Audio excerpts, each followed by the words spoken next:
Al principio no había derechos humanos. Si estabas con la gente adecuada, estabas a salvo. Si no, no lo estabas.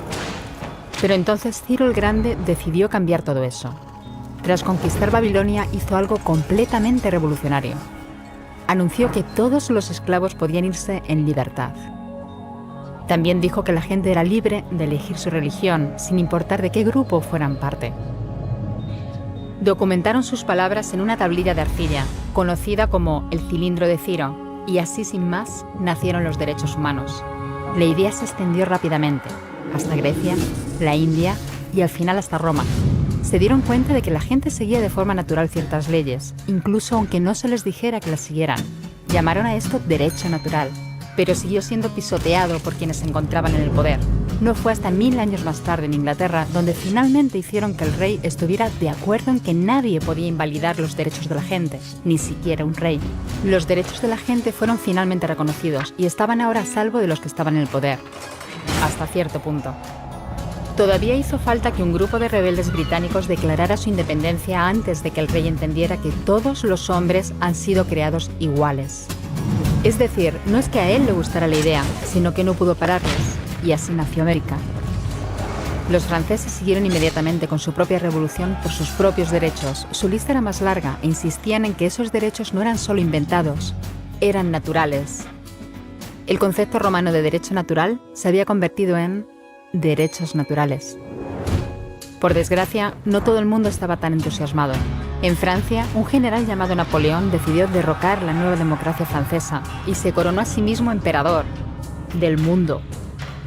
Y casi tuvo éxito. Pero los países de Europa unieron fuerzas y lo derrotaron. Y los derechos humanos eran una vez más un tema candente. Se redactaron acuerdos internacionales garantizando ampliamente muchos derechos por toda Europa, pero solo a través de Europa. El resto del mundo de alguna forma todavía no cualificaba. En vez de eso fueron invadidos, conquistados y consumidos por los enormes imperios europeos.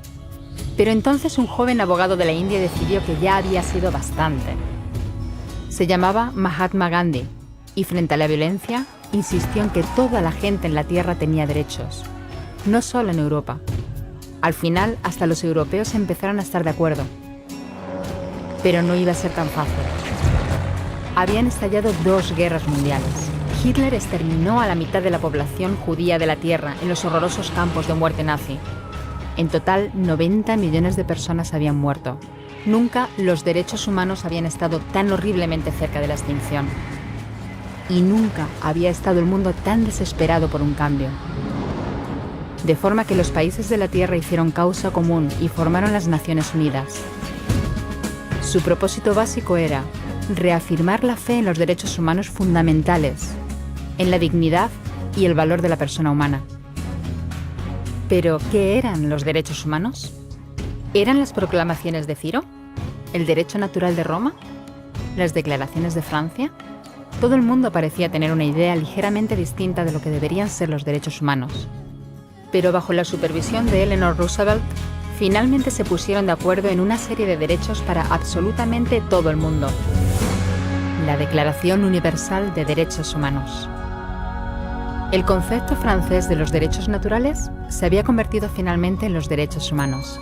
Así que, en resumen, al principio solo unos cuantos afortunados tenían derecho alguno, hasta que uno de ellos decidió, oye, otra gente también debería tener derechos, lo que fue estupendo, salvo que no todo el mundo estuvo de acuerdo. Y solo que llevó unos cuantos miles de años de lucha, declaraciones y más lucha hasta que finalmente todo el mundo estuvo de acuerdo en que los derechos humanos deberían ser para todos. Y vivieron felices y comieron perdices. Salvo que hay un pequeño problema. Si la gente tiene derecho a la comida y el cobijo, ¿por qué hay 16.000 niños muriendo de hambre cada día? 1 cada 5 segundos. Si la gente tiene libertad de expresión, ¿por qué hay miles de personas en prisión por hablar claro? Si la gente tiene derecho a la educación, ¿por qué hay más de 1.000 millones de adultos incapaces de leer? Si la esclavitud ha sido abolida verdaderamente, ¿por qué hay 27 millones de personas todavía esclavizadas hoy en día? Más del doble de las que había en el siglo XIX. El hecho es que, cuando se firmó, la Declaración Universal de los Derechos Humanos no tenía la fuerza de la ley, era opcional. Y a pesar de muchos más documentos, convenciones, tratados y leyes, todavía es poco más que palabras en una página. Así que la cuestión es, ¿quién hará que esas palabras sean una realidad? Cuando el Dr. King se manifestó en pro de la igualdad racial, se estaba manifestando por los derechos que las Naciones Unidas habían garantizado hacía casi 2 décadas. Pero con todo, se manifestó. Cuando Nelson Mandela defendió la justicia social en la década de 1990, su país ya había estado de acuerdo en abolir esa discriminación desde hacía ya casi 40 años. Pero con todo, él luchó. Los que luchan hoy en día contra la tortura, la pobreza y la discriminación no son gigantes o superhéroes. Son gente, niños, madres, padres, maestros, individuos librepensadores que se niegan a quedarse callados, quienes se dan cuenta de que los derechos humanos no son una lección de historia, no son palabras en una página, no son discursos, ni anuncios, ni campañas de relaciones públicas. Son las elecciones que hacemos cada día como seres humanos. Son la responsabilidad que todos compartimos, de respetarnos mutuamente, ayudarnos y proteger a los necesitados. Como Eleanor Roosevelt dijo, ¿dónde empiezan después de todo los derechos humanos universales? En pequeños lugares cerca de casa, tan cerca y tan pequeños que no pueden verse en los mapas del mundo.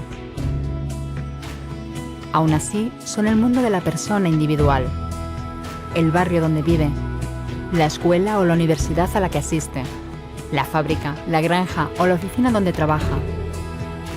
Esos son los lugares donde cada hombre, mujer y niño buscan justicia igualitaria, igualdad de oportunidades, dignidad igualitaria sin discriminación. A menos que esos derechos tengan un significado ahí, tienen muy poco significado en cualquier otra parte.